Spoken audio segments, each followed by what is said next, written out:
Hai semua, selamat datang di SAS Channel. Di video kali ini saya akan membahas materi kelas 11 semester 2, yaitu larutan asam basa. Penasaran? Yuk langsung aja kita bahas. Let's go!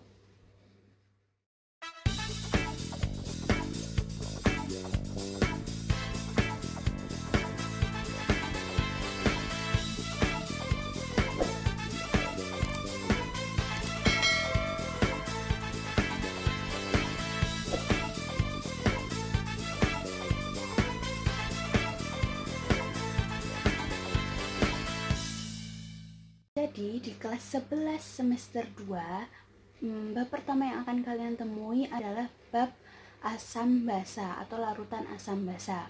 Nah, subbab-subbab yang akan kalian pelajari di bab asam basa yaitu ada 5. Yang pertama, sifat larutan asam dan larutan basa. Yang kedua, teori asam basa. Yang ketiga, indikator asam basa. Yang keempat, pH larutan. Dan yang kelima itu pH campuran.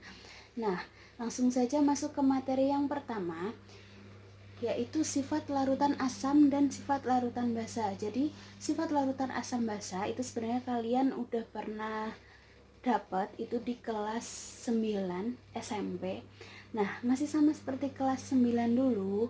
Larutan asam itu sifatnya rasanya masam, pH kurang dari 7, terus memerahkan lakmus biru, terus bersifat korosif. Untuk sifat larutan basa yaitu bersifat kaustik, lalu licin kalau terkena tangan, rasanya pahit, membirukan lakmus merah, dan juga pH lebih dari 7. Nah, sama persis seperti kelas 9 dulu ya.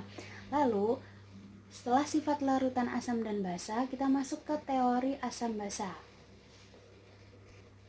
Nah, di SMA ini teori asam basa yang akan kalian pelajari itu ada 3.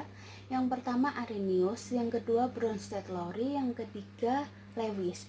Nah, teori asam basa yang pertama yang menurut Arrhenius, asam adalah zat yang menghasilkan H+ dalam air, atau kalau diionkan dia menghasilkan ion hidrogen, berarti dia asam. Nah, sedangkan basa adalah zat yang menghasilkan ion hidroksida dalam air atau OH- dalam air. Jadi kalau diionkan dia menghasilkan OH- berarti dia disebut basa. Contohnya adalah HCl jika diionkan akan menghasilkan H+ plus Cl-. Karena HCl menghasilkan H+, berarti dia termasuk asam. Nah, untuk NH3 kalau diionkan akan menghasilkan NH4+ plus OH-. Nah, karena dia menghasilkan OH-, berarti dia disebut basa. Nah, sekarang yang jadi pertanyaannya, kenapa HCl itu panahnya hanya 1, sedangkan NH3 itu panahnya 2 bolak-balik? Nah, hal ini dikarenakan HCl adalah larutan asam kuat, jadi dia akan terion sempurna atau 100% terion menjadi H+ dan Cl-, sehingga HCl dalam larutannya itu tidak ada molekul HCl-nya. Lalu untuk NH3 karena dia bersifat basa lemah, jadi dia hanya terion sebagian atau tidak 100% menjadi NH4+ plus OH-, sehingga dalam larutannya NH3 akan terdapat molekul ion NH3 dalam larutannya. Yang kedua adalah teori menurut Bronsted-Lowry, yaitu asam adalah donor proton, atau asam adalah dia yang zat yang memberikan H+ kepada zat lain. Sedangkan basa adalah akseptor proton, yaitu zat yang menerima proton dari zat lain. Nah, untuk lebih mudahnya, kalau dia sebagai donor atau memberi, berarti dia harus mempunyai proton atau H+, atau dia punya H lebih banyak. Contohnya, HCOOH bereaksi dengan air akan menghasilkan HCOO- plus H3O+. Jadi, pertama-tama cara mudahnya, HCOOH itu pasangannya dengan HCOO- atau H3O+. Jadi pasangan itu yang mirip bentuknya. Nah, kalau dilihat dari bentuknya, HCOH itu lebih mirip dengan HCO men. Ini dan ini. Jadi, asam itu tadi kan yang punya H lebih banyak. HCOOH di sini hanya jumlahnya 2 dan HCOO men hanya jumlahnya 1. Berarti di sini HCOOH itu dia sebagai asam dan HCOO men dia sebagai basa konjugasi. Setelah menemukan salah satunya, sebenarnya kalian udah bisa menentukan dua yang lainnya. Jadi kalau HCOOH itu asam, berarti H2O itu pasti basa dan pasangannya H2O itu pasti asam konjugasi. Nah, jadi seperti ini ya. HCOH asam, H2O basa, HCOO men basa konjugasi, dan H3O plusnya asam konjugasi. Jika yang ditanyakan adalah pasangan asam dan basa konjugasi, berarti jawabannya adalah HCOOH dan HCOO men. Teori yang ketiga yaitu teori menurut Lewis. Jadi menurut Lewis, asam adalah akseptor PEB atau pasangan elektron bebas dan basa adalah donor PEB, yaitu dia yang memberikan pasangan elektron bebas. Nah, logikanya kalau dia memberikan pasangan elektron bebas, berarti dia mempunyai pasangan elektron bebas dan juga punya PEB lebih banyak dari pasangannya. Contohnya adalah AlCl3 ditambah NH3 menghasilkan AlCl3NH3. Nah, di sini kalian harus bisa menggambar struktur Lewis. Struktur Lewis ada di kelas 10 dulu ya. Cara menggambarnya ada AlCl3. Jadi yang di tengah itu pasti unsur yang jumlahnya lebih sedikit. Jadi di sini Al-nya yang tengah.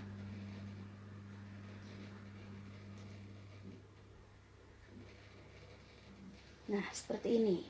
Lalu, Cl itu golongan 7A, berarti dia mempunyai elektron valensi sebanyak 7. Nah, gambarnya jadi seperti ini ya. Karena semua Cl sama, berarti dia semuanya punya 7 elektron valensi. Lalu, Al dia golongan 3A, berarti dia punya 3 elektron valensi. Jadi, 1, 2, 3. Nah, PEB yang kita hitung itu PEB milik unsur yang ada di tengah, berarti unsur Al. Di sini Al hanya mempunyai PEI, yaitu jumlahnya 3. 1, 2, 3. Sedangkan Al itu nggak punya PEB. Selanjutnya untuk NH3 sama caranya seperti yang tadi. Unsur yang di tengah adalah N karena dia jumlahnya sedikit. Seperti ini. Jadi karena H golongan 1A berarti H punya 1 elektron valensi. Sudah.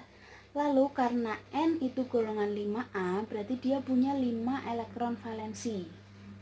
1, 2, 3, 4, 5. Nah, dari gambar ini bisa kita lihat NH3, N itu punya 3 PEI yaitu 1, 2, 3, dan 1 PEB yaitu yang saya kotain.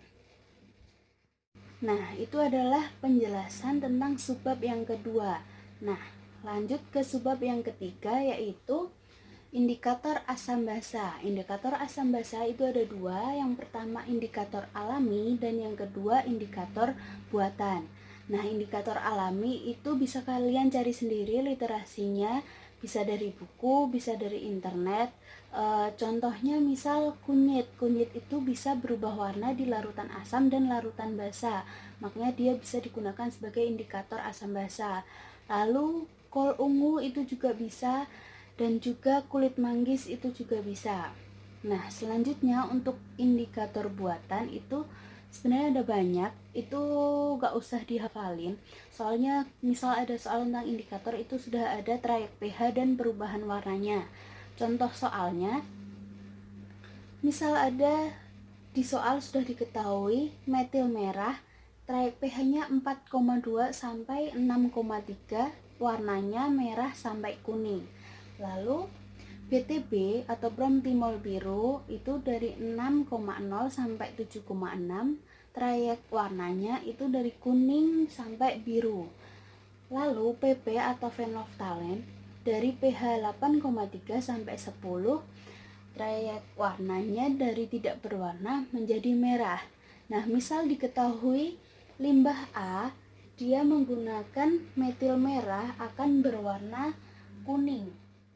Lalu menggunakan BTB atau bromtimol biru dia akan berwarna hijau. Dan yang terakhir menggunakan PP dia tidak berwarna. Maka untuk mencari pH dari limbah A, caranya adalah menggunakan metil merah dia menghasilkan warna kuning. Berarti trayek pH-nya itu lebih dari 6,3. Jadi kalian buat titik 6,3 lalu digaris ke kanan. Nah, caranya sama untuk indikator-indikator yang lain. Misalnya BTB dia berwarna hijau. Hijau itu akan perpaduan dari warna kuning dan biru. Berarti pH dari limbah A itu antara 6,0 sampai 7,6.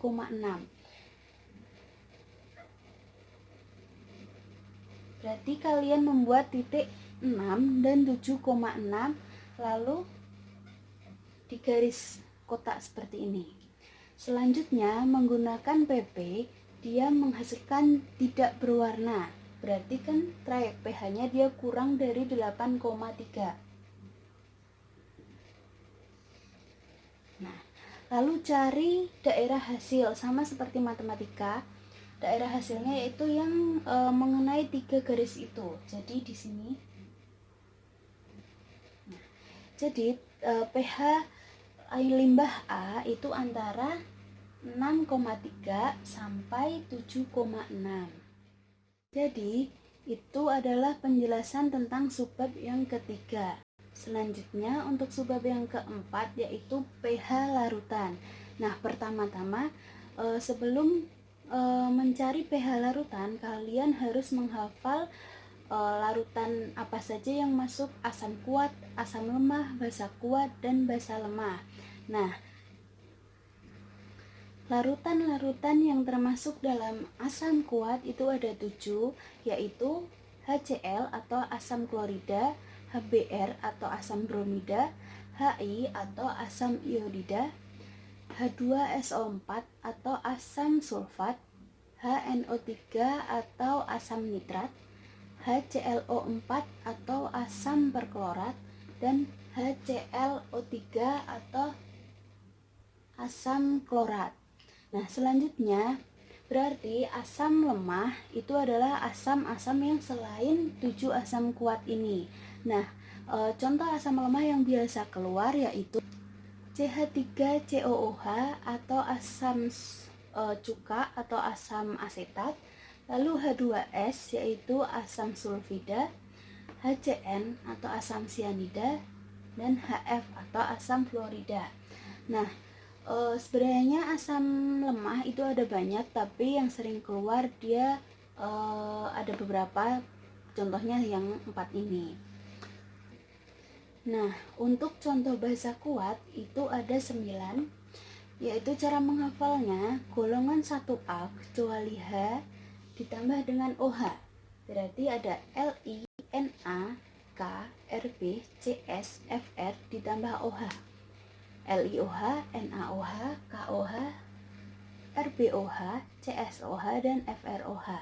Lalu golongan 2A itu hanya Ca, Sr, dan Ba. Berarti CaOH 2 kali, BaOH 2 kali, dan SrOH 2 kali. Nah, karena ini golongan 2A, makanya OH-nya jumlahnya 2. Nah, selanjutnya berarti basa-basa selain yang 9 ini dia masuknya adalah basa lemah. Beberapa contoh basa lemah yaitu NH3 atau amonia, lalu MgOH 2 kali magnesium hidroksida, dan AlOH 3 kali aluminium hidroksida. Nah, yang biasanya siswa-siswa itu salah adalah di CH3COH dan NH3. Jadi tadi kan menurut Arrhenius asam itu adalah larutan yang mempunyai H intinya. Nah, terus basa itu yang punya OH. Nah, sedangkan di sini CH3COOH itu terakhirannya dia ada OH-nya.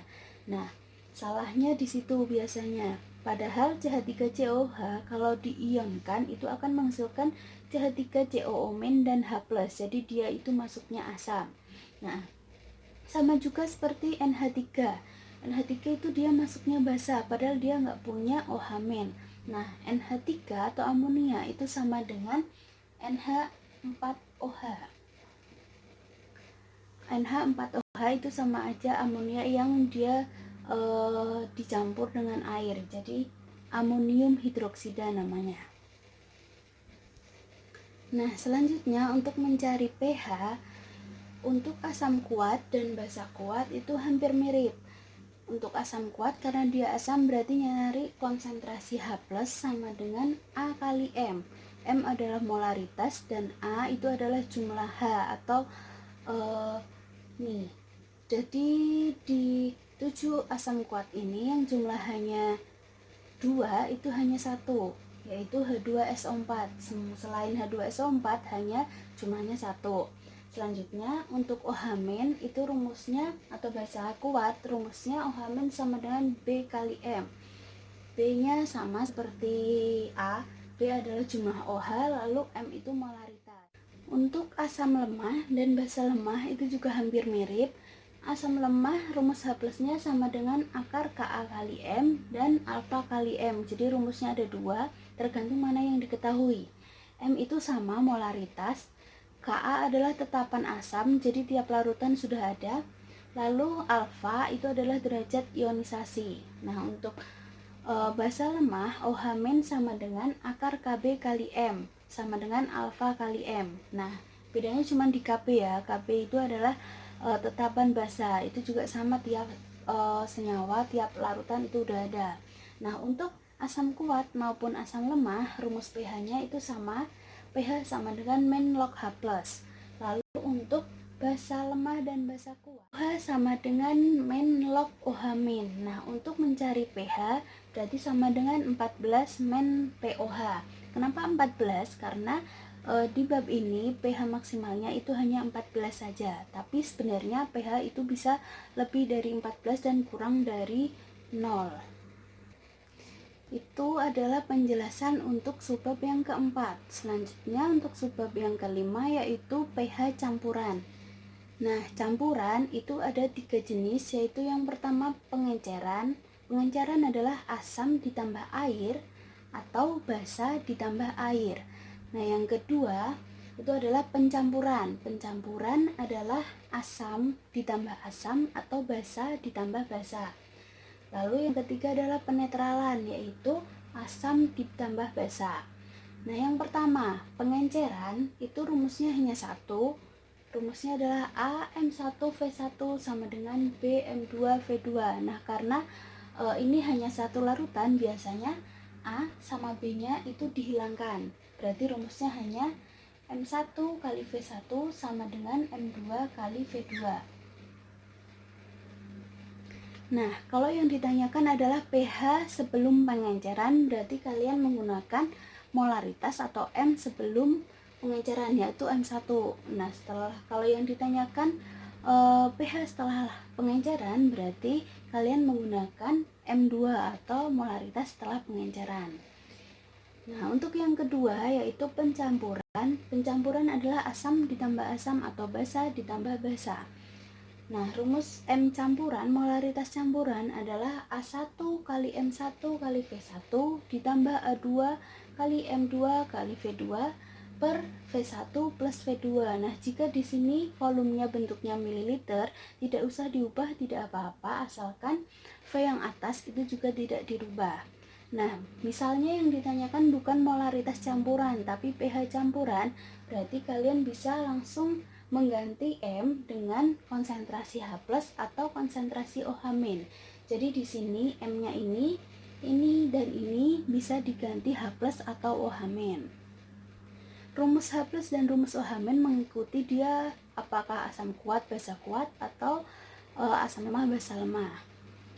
Selanjutnya yang ketiga atau yang terakhir itu adalah penetralan. Penetralan adalah asam ditambah asam.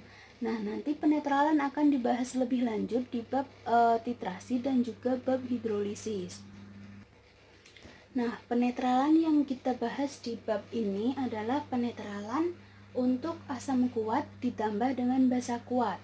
Yang pertama, berarti kemungkinannya ada 3. Yang pertama, jika mol asam sama dengan mol basa, maka pH-nya netral atau sama dengan 7. Lalu yang kedua, jika mol asam lebih besar daripada mol basa, berarti kita mencari H+, yaitu H+-nya asam kuat. Rumusnya A kali M, lalu molaritas dijabarkan menjadi A kali mol sisa per V total. Lalu yang ketiga, jika mol asam lebih kecil daripada mol basa, berarti kita mencari konsentrasi OH-, yaitu OH- basa kuat adalah B kali M. M-nya juga dijabarkan menjadi B dikali mol sisa per V total. Nah, mol sisa itu bisa kita dapatkan dari MRS, lalu V total adalah V asam ditambah V basa. Jika molnya dalam bentuk mol, berarti V-nya harus liter. Jika molnya dalam bentuk milimol, berarti V-nya harus mililiter. Jadi itu adalah penjelasan tentang subbab yang terakhir untuk materi asam basa. Nah, gimana? Mudah kan? Jika menurut kalian video ini berguna untuk kalian dan teman-teman, silahkan like, subscribe, komen, dan juga share ya. Bersama Ses Channel Kimia, it's easy guys.